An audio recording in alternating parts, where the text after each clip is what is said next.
Hey guys, and welcome back to the Pennies podcast with your host Kia. And this is a podcast where we aim to dispel your myths, simplify difficult financial jargon, and rectify your own personal problems. Happy Monday! We are back again with another amazing episode, and we're going to be touching on something that affects everyone, but I feel like isn't spoken about enough. So we're going to delve deeper into this with our special guest. Guest, who are you? Hi, I'm Celine. My name is Celine Erorh. I am the founder of Celutions, which is a social enterprise that I set up to create solutions to the problems surrounding mental health. So we do this through hosting events, workshops, and pumping out tons of free content across our online platforms. And you are killing it. Thank Everywhere you. I look, Thank Solutions is there. Thank you. And genuinely, you are doing so well. Thank you very much. But before we get into that a bit more, Yes. I want to ask you, how did Solutions start? Okay. Fantastic. So I always tell this story. It started in 2018, so a year after I had graduated from uni.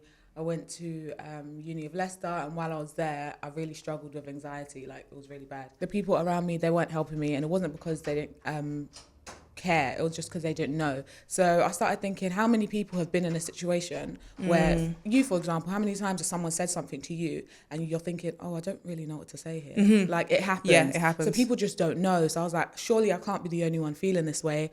So what should I do? And I started to post content about signs and symptoms to look out for if like your mental health is a bit rocky. And here we are. Here we are doing incredible things from Thank you, 2018 to you. now, 5 years. I know. Oh, she's a toddler. She's a toddler. Does it feel like that? Does it feel like it's been that long for you? No, like because it's going to be, oh gosh, I really don't know. Okay. 5 in April, so next month. Oh my gosh, so And close. It's so close, and it's just making me like, oh my gosh, I can't believe that it's been so long, but it doesn't feel like it's been that long. Like, I feel like I just started, probably because for me, there's a lot that I want to do. Right. But damn, it's been a journey. It's been a journey, but a really good one. Yeah. So I want to delve a little bit deeper when it comes to mental health, right? Because there's a lot that can come with it when it comes to finances. And I feel like when we talk about finances quite a lot, it's just about you need to save, you need to do this, don't be in debt, all of this. But people do feel the type of way when it comes to their money and their mental health. But I want to ask you, is there a link when it comes to mental health and finances? 100%. 100%. Money rules the world, honey. Money rules the world. And if it rules the world, then it's going to have some effect on you. So, like, people forget or they don't know that if you have poor mental health, then you're likely to have problems with your money. And if you have problems with your money, you're likely to have poor mental health because there's like a cycle there. So one leads to the other, which leads back to the other. So it's a really rough cycle, but there's definitely a link between the two. Okay, I think that's always good to solidify. I think sometimes people feel like they're crazy, like Yeah, you're not this shouldn't be crazy. affecting me. It's just my money. No, But you're not crazy. Money is how we do everything. Like, you need to be able to pay for things. There isn't anything after that comma. You just need to It's be true, able you to need pay to for things. It's and true. if you can't, it can feel like not only do you get stressed, but it can lead to depression, like long term, can lead to anxiety. Maybe you don't know how you're going to afford things. Like, it can really, really play with your mental health, definitely. so what are the key factors that you'd say that really affect people's mental health when it comes to their finances? Like what are some of the key things that can really impact? I think it doesn't really matter, you know, if I'm honest. I don't think it matters like what your situation or your circumstances or what level of wealth you're at. Money could still be stressful. The amount of money you have can still be stressful. So I don't necessarily think that there are key factors, because I wouldn't want to say that somebody who is in debt is going to struggle more than maybe somebody who is quite wealthy but doesn't have good money management. Like, both of them could still feel stressed, could still ultimately struggle with anxiety, depression. One person doesn't know how they're going to,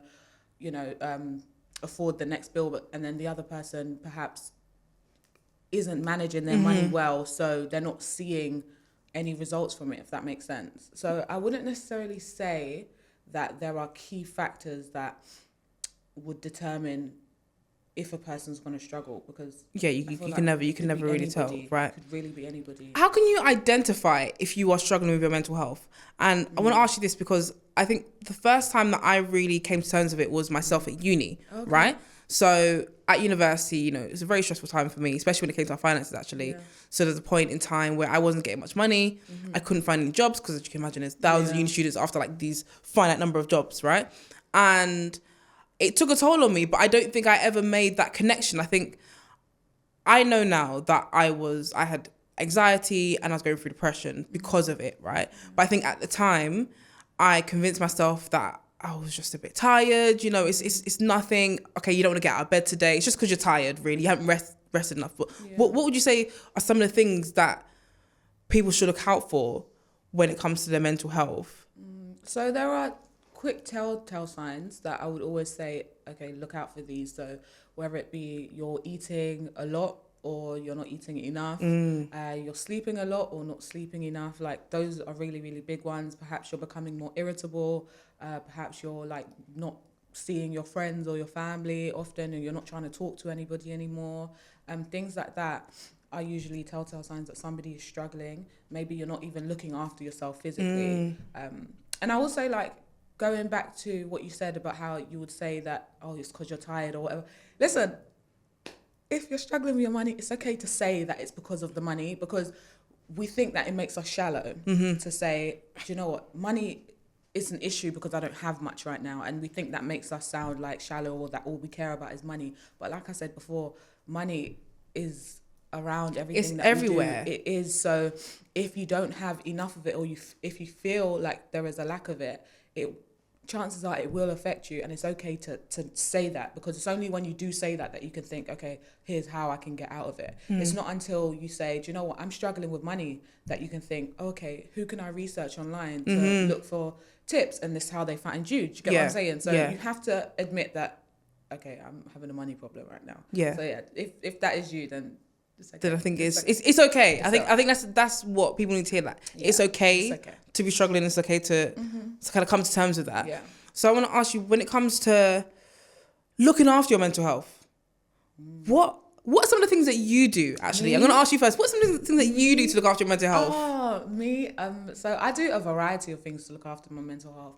So first things first, I will always go and meet or speak to somebody that I love.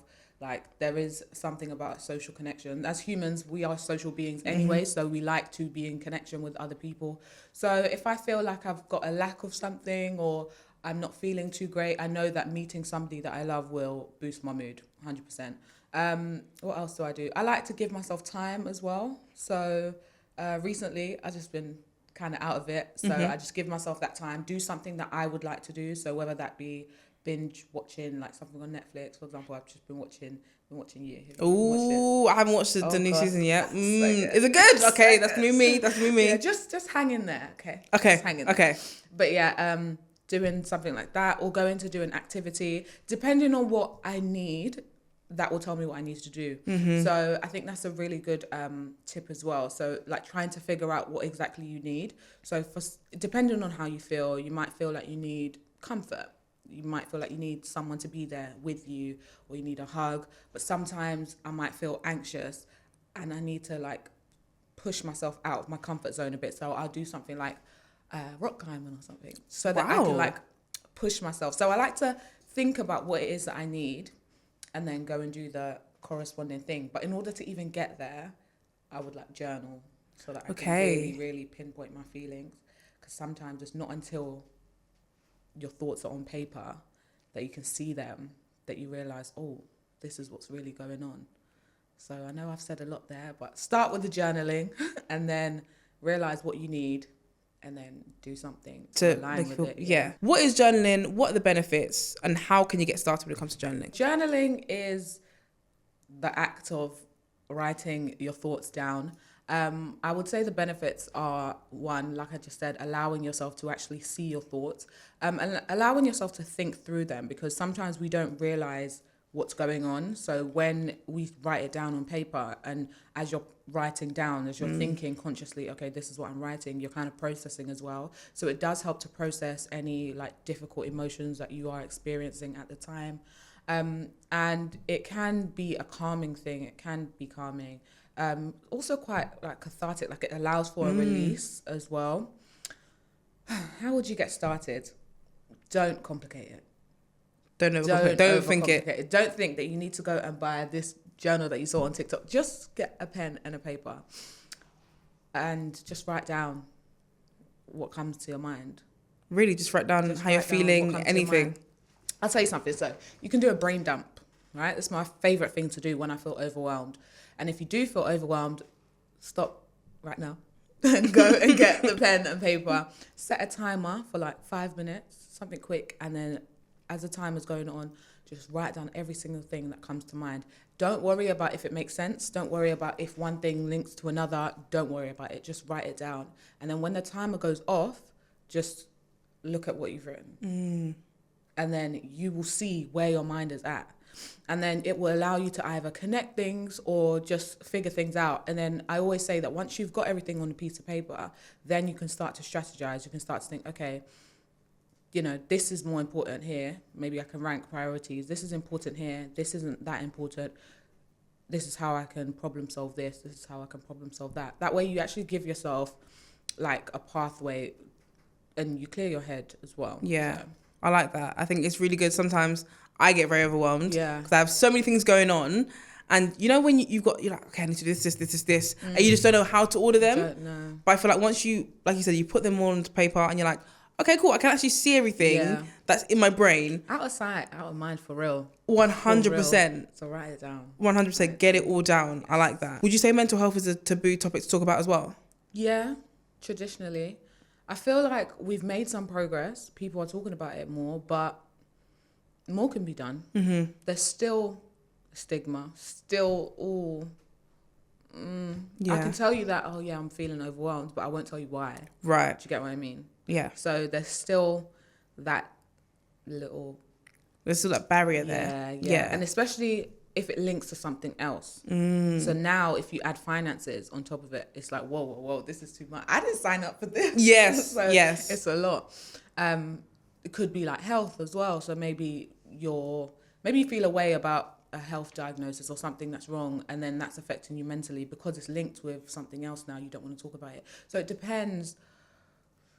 So because of all of those, I'm going to say... You can say yes. Yes, Yeah. it is. So we were just talking about it, right? You have a very interesting stat when it comes to young kids Yes. and money. What was that stat? As that about 20% of 11-year-olds are concerned about money. Wow. And having anxieties about money. That is so young. It's so young. And it breaks my heart, honestly, because I'm thinking like this, you know, when you get older, you're like, oh, this should be such a carefree age. It's like you're stressing about money is really, really sad. And I just couldn't believe it. When I think about that stat, it could be a number of things, but I think the most likely cause is that that's probably the age that kids are more aware of their surroundings, right? Yeah. They're more aware about their household, maybe some of the struggles that go on in their household. So naturally, if you see a mum or your dad struggling, you're probably more aware of that. And maybe, you know, we're in this cost of living crisis, especially now, and we've been through the pandemic. It's people who parents don't have the money, or having to cut back on things. So now they're worried. And it's so sad because they're so young. Really, really sad. Speaking of the cost of living crisis, there was another one that was talking about like 50% of young people were worried about the cost of living crisis, which is understandable. And it was causing like disruption to their daily lives. It was causing disruption to their diet, to their sleep. And it was just like 50%. That's such a big percentage as well. Big percentage. It's like loads of 20 to 25-year-olds are stressed out at the moment. And I think 80% were concerned about finding a job or their income, like with the whole cost of living, what's going to happen. And as much as, like, there are different factors, because when it comes to young people, it's a whole different topic to talk about money. Of course. So that, of course, you know, cost of living crisis, there is that. But also, if we want to be honest, can we be honest? Is this an honest podcast? This is an honest podcast, an honest place. Let's be honest. There's a lot of pressure on young people to try and afford things that they don't need. Well, I don't know if I can say that they don't need, but that they don't need. Yeah, to put it plainly, you don't need it. You don't need it. And like a lot of people are putting pressure on themselves to try and keep up with the Joneses, and it's causing a lot of harm. Yeah, like the mental stress, like Yeah. the comparison game, the thinking that you should be somewhere else when you're not, that whole thing, it's really, really affecting people's mental health. Yeah, Like 100%. like people would go to extreme lengths. We're talking like maybe loans and stuff like that to try and afford things that, again, don't need. Yeah. To try and look a certain type of way, and then in the end, it's just ruining their mental health because now they're stressed because maybe they have loads of debt and they can't keep up with it. I think this is the thing, and I keep coming back to it time and time again. It's social media, right? Media. It's this perception. You want to be perceived a certain way. Yeah. And it's because people aspire to be like these rappers or these influencers who have these things. Yeah. But even then, I'm not talking about rappers, but influencers, how do we know that they even have the things that you're trying to get? How do you know? How do you know that it wasn't their friend's bag that is in the picture? Exactly. And loads of people rent things out. So you don't even own it. So now you've paid thousands of pounds for something that someone paid hundreds of pounds to have for 2 days for a little photo shoot, and now you've got it. Make it make sense. Make it make sense. But it's such a shame. Really sad. It's really sad. It's really, really hard, and I think that's why it's good to have people like yourself and places like Celutions where people can actually prioritize their mental health, and they can say, do you know what? It would be nice. Of course, it would be nice to have designer bags. It would be nice to have a nice car, but if you can't afford it, is it worth going into debt to the detriment of myself and my physical well-being, my mental well-being, all of that? It's really not worth it. And I feel like the more we have these conversations, the more people can understand. Because I know when I was at university, it was a big thing to act like you had money, go to these places, go and buy bottles. And I knew guys who were throwing it on credit cards or getting payday loans to act like the big guy at uni. And they didn't have the money. In the long run, you're just in debt, and now you're stressed out because you're in debt. Exactly. You have to ask yourself if it's worth it. And who's coming to beat you if you don't have the latest? If you don't have a Van Cleef, baby, who's coming to smack you? No one's coming to smack you. If you have an iPhone 8, no one's going to say anything. They'll say, your phone, but they'll move on. Like, we do have to get out of our own heads. Like, we have that spotlight effect, and we think that, okay, people are watching us, but everyone's focused on themselves. That's the thing. No one's watching what you got. Exactly. I think when you remember that everyone's vain, and everyone only cares about themselves, exactly. right? There's no point. Just for a little Instagram like, it's really no point at all. Let me ask you then, how is your mindset to money? I think this would be good. Maybe it's a good conversation to have together. I never get to talk about even my mindset towards money, but what's your mindset towards money right at the moment? So it's interesting because it's changed ever since I became an entrepreneur. Okay. So it was very much, okay, money is something that you just hold on to. Like, nowadays, I need to hold on to my money. But becoming an entrepreneur now it's like, okay, well, you have to spend it to make it. So if I know that I want to make money, I know that I need to spend some money. And that's not the reality for everybody, but it's really been helpful. I think most entrepreneurs that I've met have told me the same thing. Like, if you want to elevate to the next level, you have to spend money. You can't hoard it all because you're never going to get there. Yeah. And it's like, even with money sitting in your account, like, it doesn't do much. No. Yeah. No. So you just can't, like, nothing will happen if you hold on to your money. It's very true. So you have to put it somewhere, whether that be in a course that's going to give you a return because then you implement it and then you make the money back, or you're investing in something that maybe you don't have to work on, but it gives you money. But either way, you have to put your money in something or do something with your money to make it work for you. So what are some of the ways that people can open up the conversation with their loved ones and talk more about their mental health, right? Because I know that some of us have parents who perhaps don't see mental health as a viable issue, right? I know some people may feel anxious and you tell your parents, you say, that's nothing. Back in my day, it was like this, and they kind of dismiss them. But what are some of the ways that people can open up those conversations with their loved ones, whether it's their parents, their family, their friends, to say, hey, I'm struggling? People think that the answer is going to be complicated because of how complicated it is to have those conversations. But really and truly, the answer is to just start, to just ask. I think because people make assumptions that a conversation will go a certain type of way, so they might shy from it, like, completely. But I think actually just having the conversation, just asking questions will surprise you. Maybe for somebody who finds that they have someone who isn't really responsive to their feelings, maybe asking about the other person's feelings. Because you might find that, let's say, if you take the topic of like African parents, for example, someone who's very like just dismissive of, oh yeah, just, you know, just get on with it.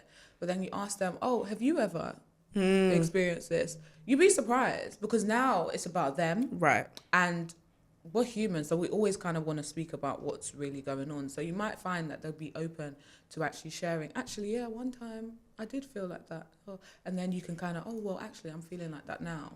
Do you get like the segue? And I think with friends and stuff like that, yeah, again, just having the conversation.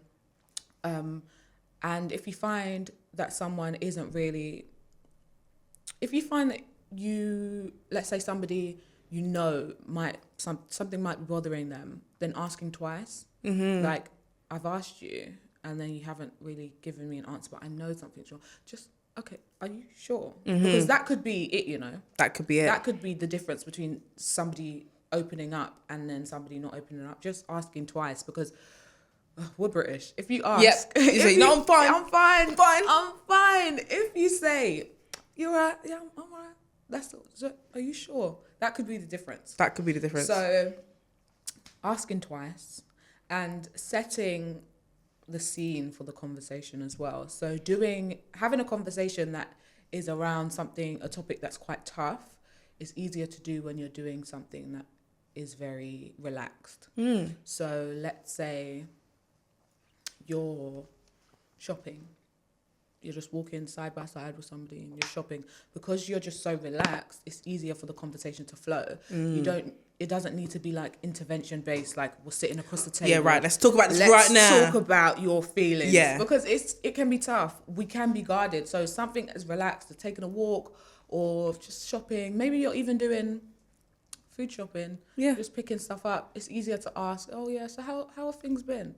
Like, there are other ways to ask how somebody is doing. It doesn't always have to be, how are you? So if you kind of find different ways to ask how someone's doing, like, okay, how's your week been? What was the biggest thing that happened to you this week? You know, what did you learn this week? What would you have changed this week? And then you kind of just find that there are just many different ways into the conversation. So yeah, being open. Celine, thank you so much. So welcome. Brought so many gems to this episode that I know are going to help so many people. Yes. But for anyone listening and watching who wants to keep up to date with what you're up to and be in tune and follow Celutions, where can they find you? You can find me on Instagram at Celutions UK. So that's at CELUTIONS UK. And then you can find me on Instagram at Celineski, or on Twitter at Celineski. So that's at CELINEESKI. Amazing. You have been wonderful on this episode. Thank you. And to everyone listening and watching, we'll be back again next week with another episode. Yes. Bye, guys. Bye.